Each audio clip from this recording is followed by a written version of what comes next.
Eh ben, je suis de retour après 2 semaines de vacances. Comment parler de mes vacances sans paraître trop défaitiste? Très riche, voilà, très riche culturellement parlant.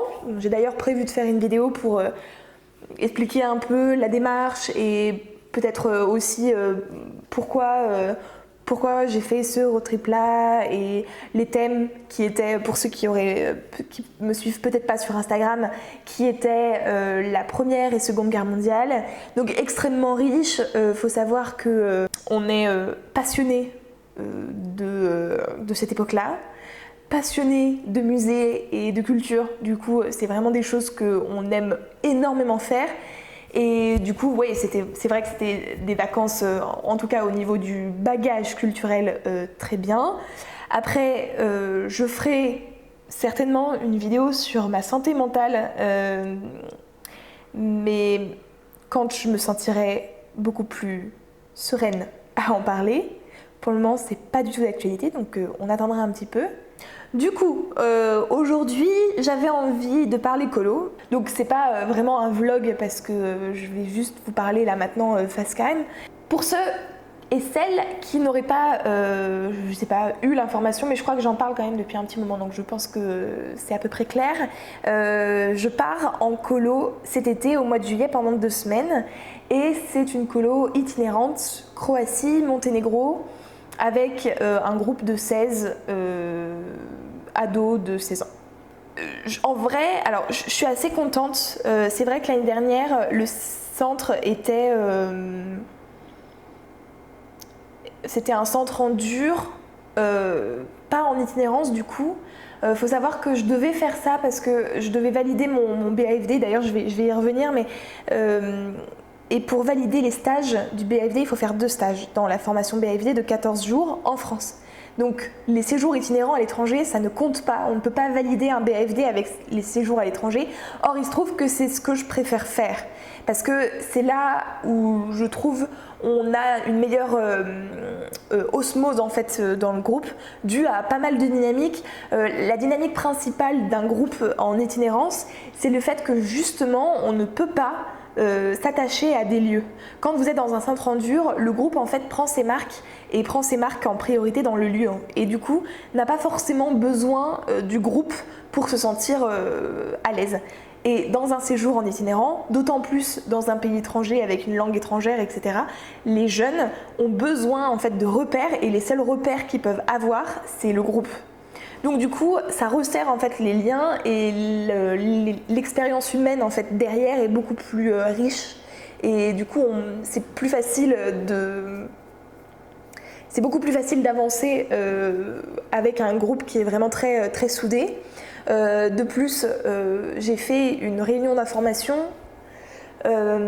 juste avant de partir en vacances. Ils viennent tous de la même ville. Ils se connaissent, certains se connaissent, enfin il y a déjà des connexions de fait. Ça par contre c'est pas l'idéal, mais c'est pas si mal non plus, c'est pas quelque chose d'extrêmement mauvais. C'est pas l'idéal parce que des liens déjà établis, ça veut dire que les liens restent après, et ça veut dire aussi qu'il y a déjà des identités en fait qui sont faites dans le groupe. Et pour moi, ce que j'aimais bien en colo, c'est que quand j'étais en tout cas enfant et ado, c'est que ma vie à l'extérieur, donc tout ce qui était école, ma vie quotidienne, etc., n'appartenait pas du tout à la colo. Je pouvais être, alors ça va faire un peu cucu de faire ça, mais je pouvais être quelqu'un d'autre. En fait, c'est pas tellement de vouloir être quelqu'un d'autre, c'est plus être ce qu'on a envie d'être à l'instant T. Et du coup, on n'a pas tout le passé, tout le passif, passé-passif avant et après aussi. Il y a juste cette fait de se dire, il y a juste ce fait de se dire que une fois que la colo est passée, elle est passée et c'est tout. Et puis on revient chez soi et en fait il n'y a pas de résultat, il n'y a pas de d'impact en fait sur la vie quotidienne. Donc bref, peu importe, mais c'est pas non plus, c'est pas dans ce milieu-là en tout cas, c'est pas non plus la pire des situations, donc c'est pas très grave. Et du coup, je les ai rencontrés un petit peu, il y en avait pas mal. C'était la première fois que j'avais autant de monde en fait à une réunion d'information. La présence était obligatoire et de toute façon, il fallait récupérer le matériel. Donc c'était un peu... fallait venir quoi. Du coup, c'était la première fois pour moi que j'avais autant de personnes à une réunion d'information. Donc j'avais tous les parents et presque tous les jeunes. Et c'était... c'était très dur, hein. Franchement, à la fin, j'étais épuisée. Se retrouver en fait à présenter le séjour, à répondre aux questions des parents inquiets, des jeunes. Les questions des jeunes sont souvent assez cool et très fonctionnelles, comme est-ce qu'on a le droit au portable, au niveau de l'itinéraire c'est comment, quand on va faire ça, enfin bref, c'est beaucoup plus fonctionnel, alors que les parents c'est vraiment des questions de parents inquiets, et du coup il faut les rassurer à la fois, et à la fois de temps en temps tu as envie de dire bah oui mais ça va être comme ça que ça va se passer, enfin, c'est pas... Les parents par exemple, les inquiétudes des parents typiquement c'est sur la bouffe. Ils ont très peur que leur enfant ne mange pas assez, ne mange pas bien, voilà. Et alors moi j'arrive forcément avec mes grandes valeurs éducatives sur l'autonomie, sur la participation des jeunes au repas, etc. C'est quelque chose que les parents n'ont pas du tout l'habitude. En plus, c'est pas quelque chose qui est très commun en colo, le fait de faire participer les jeunes. Pourtant, moi franchement, au niveau de l'expérience que ça laisse derrière, c'est ce qu'il y a de mieux. C'est ce qu'il y a de mieux. Le jeune n'est pas dans une attitude de consommateur, c'est-à-dire qu'il n'est pas juste c'est l'heure de manger, je m'assois à table et je regarde le repas et ensuite à la fin je dis juste que les pâtes c'était dégueu, elles n'étaient pas assez cuites, enfin bref voilà.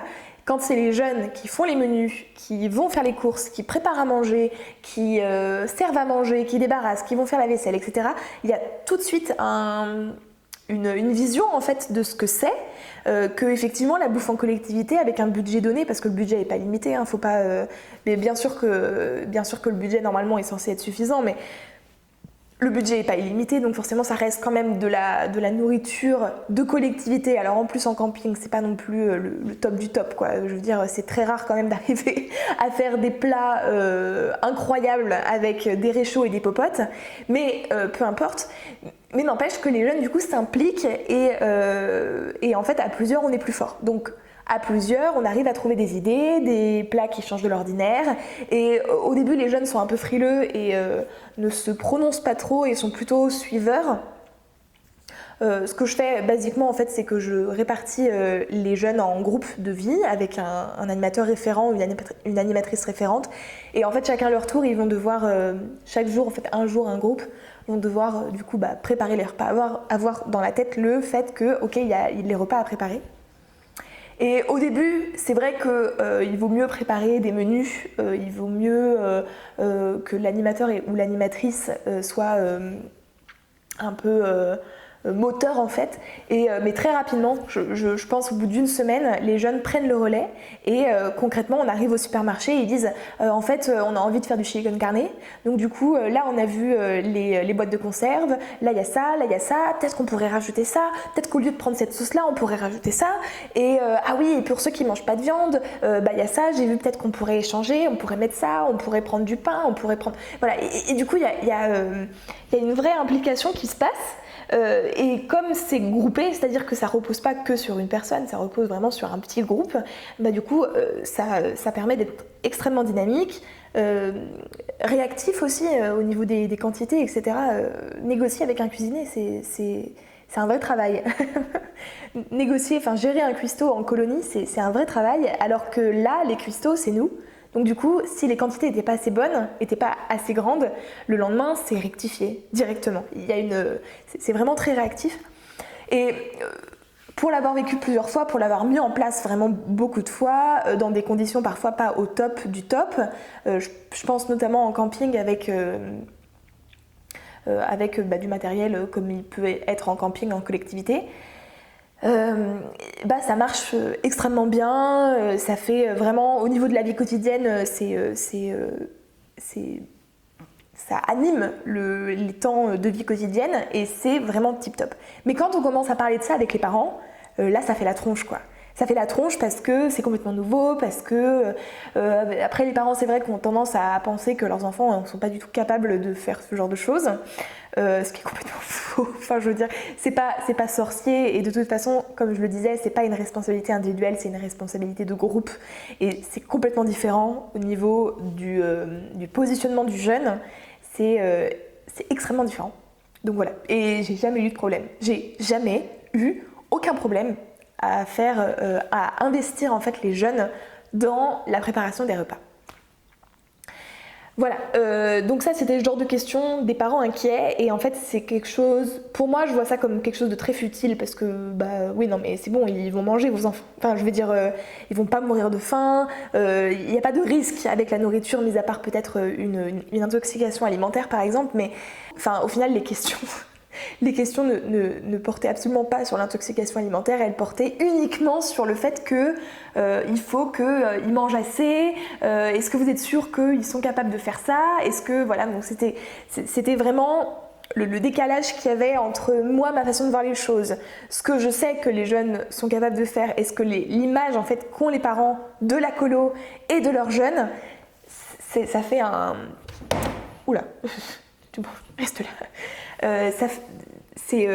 Ça crée quand même parfois des discours qui sont assez...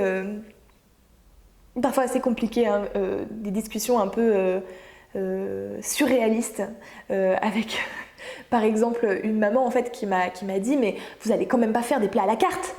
Alors dans plats à la carte, elle parlait du fait que on n'allait quand même pas écouter les désirs de chacun. Et il se trouve que non, c'est vrai que c'est un peu compliqué de faire des plats à la carte en colo, mais à la fois j'avais envie de dire mais en quoi ça te regarde? Genre si on a envie de faire des plats à la carte, on va faire des plats à la carte. Hein. Il y a pas, enfin, on va faire ce qu'on veut, hein. Je te jure. Et c'était la première fois que j'avais une plainte sur le fait que j'allais laisser le choix aux jeunes. Alors là, j'avoue que c'était assez. Ouais, ça m'arrive pas. En fait, ça m'arrive pas souvent de voir les parents en colo. On n'a pas les parents. Le centre aéré, on voit les parents tous les soirs. Par contre, en colo, non, ils sont très loin et du coup, bon, c'est aussi pour ça qu'ils sont d'autant plus inquiets. Hein. Mais c'est vrai que j'ai pas forcément l'habitude toujours de voir et de discuter avec les parents et c'est vrai qu'il y a beaucoup de parents qui sont extrêmement inquiets, qui aussi ne voient pas la capacité de leur jeune, ne croient pas en fait en l'autonomie du jeune, pensent que leur jeune est une chose de faible parfois, hein. C'est complètement agiste hein, de penser comme ça, et c'est très... Parfois c'est très frustrant pour moi parce que c'est vraiment quelque chose que j'essaye de combattre et en fait quand je vois les questions qui me sont posées ou comment parfois c'est traité, c'est assez... ouais, non, je me dis qu'il y a encore du chemin à faire. Ouais, beaucoup d'inquiétudes pour les ados. Peut-être parfois même j'ai l'impression qu'il y en a plus que pour des jeunes enfants. Bizarrement, j'arriverai pas vraiment à décrypter exactement pourquoi, mais notamment sur tout ce qui est conduite à risque par exemple. Alors les conduites à risque en colo, c'est l'alcool, la drogue, le tabac et le sexe. Ouais, c'est ce que les parents ou les organismes appellent conduite à risque en centre de vacances. Il y a des organismes qui font vraiment le zéro, tolérance zéro, donc pas d'alcool, pas de tabac, pas de drogue, pas de sexe. Je pense que c'est beaucoup plus compliqué que ça dans le sens où les ados, et là pareil, je reparle, on est sur les ados, on n'est pas sur autre chose, on n'est pas sur un autre public. Mais les ados, comme je le disais, c'est déjà des personnes autonomes. C'est déjà des jeunes adultes. Un ado, il n'a pas besoin de l'autorisation de ses parents pour fumer. Je parle pas de l'autorisation légale ou je sais pas quoi. Hein. Je parle, les ados n'attendent pas l'autorisation de leurs parents pour commencer à fumer par exemple. Ou pour commencer à consommer de la drogue, ou consommer de l'alcool, ou même avoir leur premier rapport sexuel. Donc déjà ça, je pense que c'est une erreur de penser que... du coup, dans ce genre de choses, en fait, on peut encadrer ça. Ça me paraît ça me paraît très délicat de penser comme ça et d'appliquer une certaine tolérance zéro. Enfin, c'est pas que je dis que dans mes colos c'est open, c'est pas ce que je dis. Mais parler de tolérance zéro, pour moi c'est ridicule. Parce que, en fait, ils n'ont pas besoin de nous, les ados, pour avoir des conduites à risque. Les conduites à risque, en plus, faut pas oublier que s'ils les ont, c'est aussi parce qu'il y a un certain modèle qui est véhiculé par la société. C'est les quatre choses, on en voit de partout. Il y a de plus en plus de films qui montrent des gens en train de fumer du cannabis, par exemple. La cigarette, ça reste quand même quelque chose de vachement glamour, de glamourisé en tout cas dans les films. L'alcool, il y en a de partout. Vous êtes dans un repas de famille, il y a de l'alcool. Vous êtes dans un repas de famille, vos parents vont boire.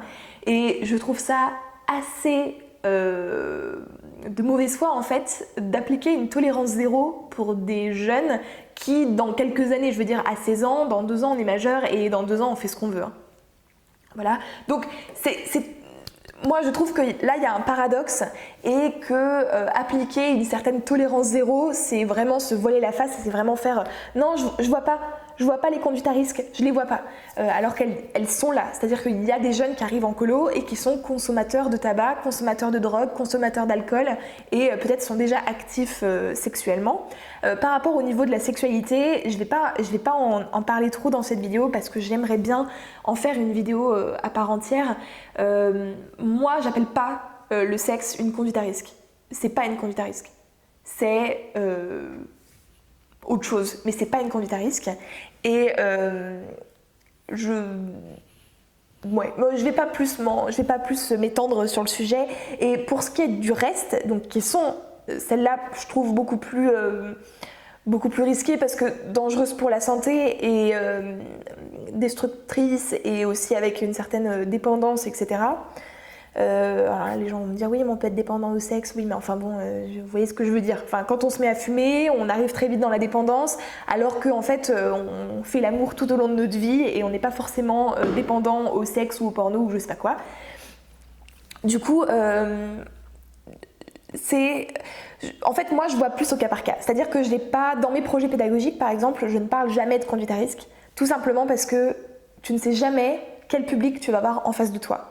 Il y a des publics qui vont arriver et il y aura zéro fumeur, zéro drogue, ou en tout cas, ça ne sera pas consommé sur les lieux.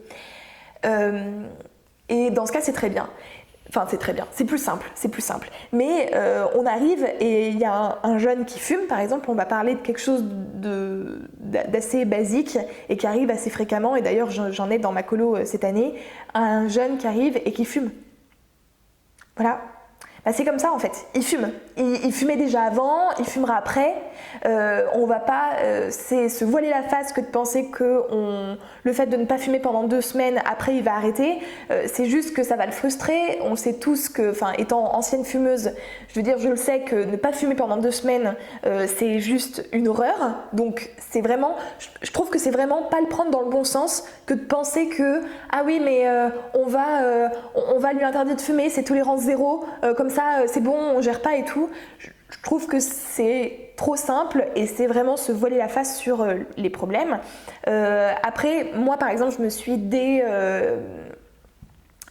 je suis pas là pour résoudre tous les problèmes en colo. La cigarette, concrètement, j'ai aucun moyen d'avoir un quelconque impact à long terme auprès des jeunes. Voilà, donc on va traiter autrement. Je ne vais pas exposer ici comment on gère parce que en fait, j'ai pas la réponse miracle et j'ai pas non plus. Et en fait, je pourrais pas dire non plus que j'ai réponse à toutes les questions et que je sais exactement comment je réagirais si un jeune arrive et a du shit sur lui par exemple. Ça m'est encore jamais arrivé, ou en tout cas, je n'ai jamais été confrontée à cette situation-là. Voilà, au lieu de en fait pratiquer la tolérance zéro et être dans le conflit en fait de base, avec le jeune, je pense qu'il faut mieux être au cas par cas, se faire aider aussi peut-être par les organismes autour et ne pas forcément non plus faire intervenir les parents tout le temps dans l'histoire. Parce que en fait, on rappelle, je parle des ados ici, Un ado de 16 ans qui fume, ses parents ne sont pas forcément au courant. Et est-ce que c'est vraiment notre rôle de mettre au courant les parents en sachant que... Enfin, je veux dire, j'ai commencé à fumer quand j'étais ado, et puis à un moment mes parents l'ont su, et... Enfin, quel impact en fait ça peut avoir de mettre les parents au courant, mis à part... ouais, foutre un peu le boxon dans la relation familiale. Ouais, c'est compliqué. Alors après, il y a toujours aussi... moi, la chose qui m'embête dans les conduites à risque en colo, outre le fait que du coup, il y a un risque quand même pour la personne, pour le jeune qui arrive avec la conduite à risque en elle-même, c'est aussi du coup l'impact que ça peut avoir sur le groupe. Ça, c'est un peu plus embêtant et ça demande un peu plus réflexion, c'est-à-dire que un jeune qui arrive et qui fume déjà des cigarettes, bon ok, d'accord, t'es fumeur, ok.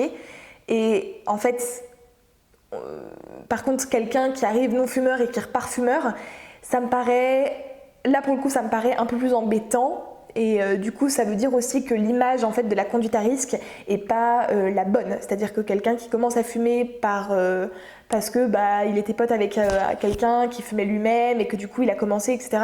Alors je sais bien que c'est à peu près tous comme ça qu'on a commencé à fumer, si on a commencé à fumer, mais c'est... Voilà, ça pour le coup, que ça se passe dans un endroit où j'ai un peu la responsabilité du groupe, où c'est moi qui organise, ça m'embête un peu plus. Donc c'est pour ça que, en fait, je vais plutôt avoir tendance à gérer aussi au cas par cas, voir comment, qui, le nombre, etc. Et du coup gérer et arriver un peu comme ça où il y a un certain process qui n'est pas fixé dans le temps, qui peut évoluer selon la colo. Mais le but, c'est pas de fermer les yeux, de faire comme si les conduites à risque chez les adolescents, ça n'existait pas. Et du coup, d'être vraiment dans le conflit total avec juste une résistance là où... est-ce que c'est vraiment notre rôle en fait de faire arrêter de fumer les jeunes qui viennent à 16 ans dans nos colos? Personnellement, je ne suis pas sûre. Est-ce que c'est vraiment notre rôle de le faire arrêter de fumer, de le sevrer? Je ne suis pas sûre. Déjà, je ne suis pas sûre qu'on y arrive et je ne suis pas sûre que ça soit notre rôle. Par contre, à la fois, on ne peut pas non plus se dire ok, tu viens avec tes conduites à risque et puis tu fais ce que tu veux. C'est pas évident. Là, je parlais de cigarettes qui n'ont pas un impact en tout cas éminent sur la santé, c'est à long terme.